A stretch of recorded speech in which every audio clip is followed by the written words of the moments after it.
Friends, welcome you all in my class named English by R.N. Shukla. In today's test series, please check your English. First question is, he went there dash, and options are on foot, by foot, with foot. आपको ये choose करना है कि कौन सा option सही है. He went there on foot, by foot और with foot. तो इसमें जो करेक्ट ऑप्शन है वो है on foot. He went there on foot, वह वहां पैदल गया. तो ऑन फुट लिखते हैं, बाय फुट और विथ फुट नहीं लिखते हैं. तो ये प्रीपोजिशनल क्वेश्चन था.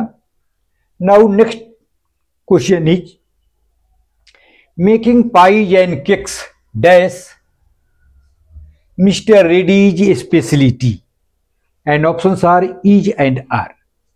आपको सब्जेक्ट के अनुसार वर्ब ऑप्ट करना है. आपको ये देखना है यहां इस सेंटेंस में कि सब्जेक्ट क्या है, सब्जेक्ट सिंगुलर है या प्लूरल है.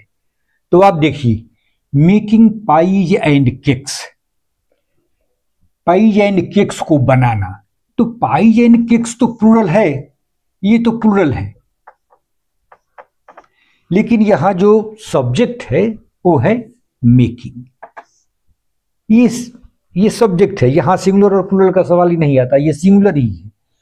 तो इसके आधार पर मेकिंग पाइज एंड कुक्स केक्स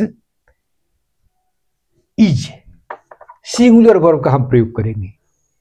इस तरह के जहां सेंटेंसेस हो जो जेरेंट से शुरू हो रहे हैं, जेरेंट एक नाउन का काम करता है, एक सब्जेक्ट का काम करता है, तो वहां उसके बाद जो वर्ड्स आए हों उनके सिंगुलर और प्लूरल पर वर्ब का असर नहीं पड़ता है, वहां वर्ब हमेशा सिंगुलर ही होगा.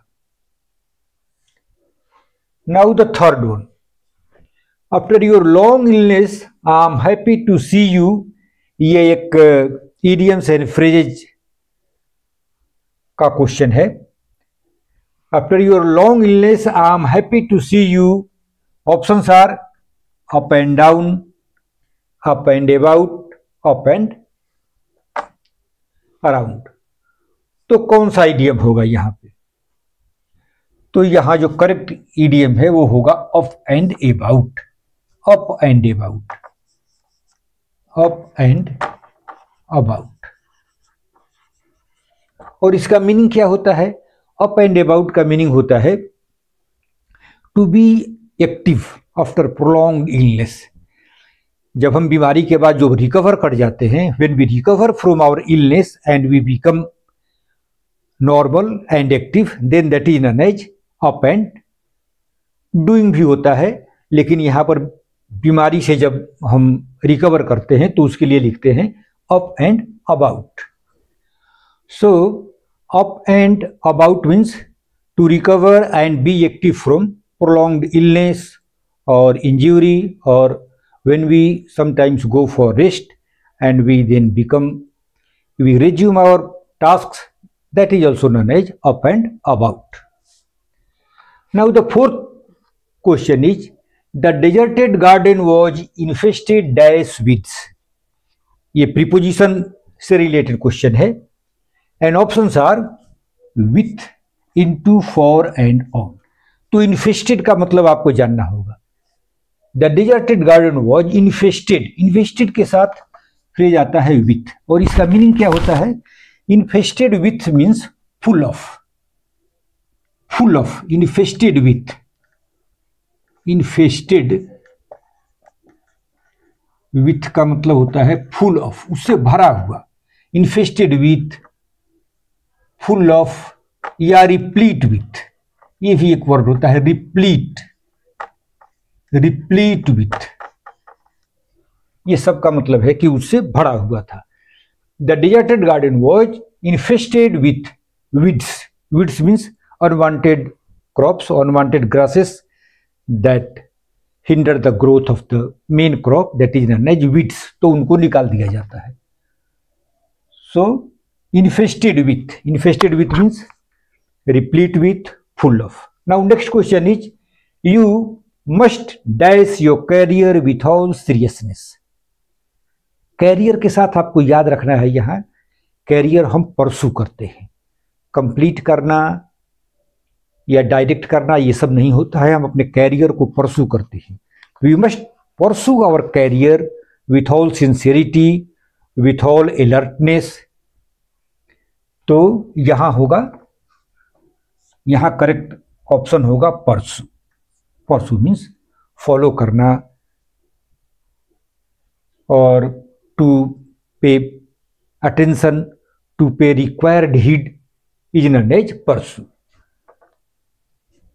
तो यहां हो गया परसू। एक और जो ऑप्शंस हैं, कंप्लीट आप जानते ही हैं, कंप्लीट नहीं होगा, डायरेक्ट नहीं होगा। पेरूज होता है, पेरूज का मतलब होता है टू चेक डॉक्यूमेंट्स, तो ये भी नहीं होगा। Now next question is the shirt is not expensive, I bought it dash and options are cheap and cheaply. अब यहां आप देखेंगे कि वर्ब के बाद वर्ब को मॉडिफाई करने वाला जो वर्ड होता है, जो पार्ट्स ऑफ स्पीच होता है, वो होता है एडवर्ब। वर्ब को मॉडिफाई करने वाला पार्ट्स ऑफ स्पीच एडवर्ब होता है। तो यहां एक एडवर्ब हम फिल करेंगे। तो एडवर्ब यहां कौन सा होगा? जनरली जो जिस वर्ड के लास्ट में एल वाई लगा रहता है उसको हम एडवर्ब मानते हैं, लेकिन यहां पर चिपली नहीं होगा, यहां पर चिप ही होगा। कुछ ऐसे स्टैंडर्ड वर्ड्स हैं जो एडजेक्टिव और एडवर्ब दोनों की तरफ प्रयोग किए जाते हैं, and they have been accepted by convention, by trends. So cheap adjective भी है और एडवर्ब भी है, तो यहां हम चिपली का प्रयोग नहीं करेंगे, चिप का प्रयोग करेंगे। The shirt is not expensive, I bought it cheap, मैंने इसे सस्ते में खरीदा। अगर हम चिपली लिखेंगे तो गलत हो जाएगा। ऐसे बहुत सारे वर्ड्स हैं, जैसे द प्राइसेस गो लो। ऐसे बहुत सारे वर्ड्स हैं जिनको जो एडजेक्टिव में भी यूज होते हैं और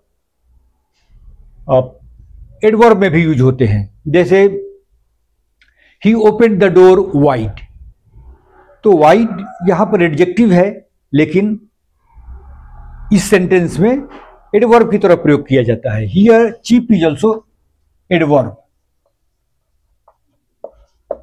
now the in next question is based on word power. Synonyms है, वैसिलेट का सिनोनिम्स आपको फाइंड आउट करना है, vacillate. And options are waver, relegate, sustain and chastise.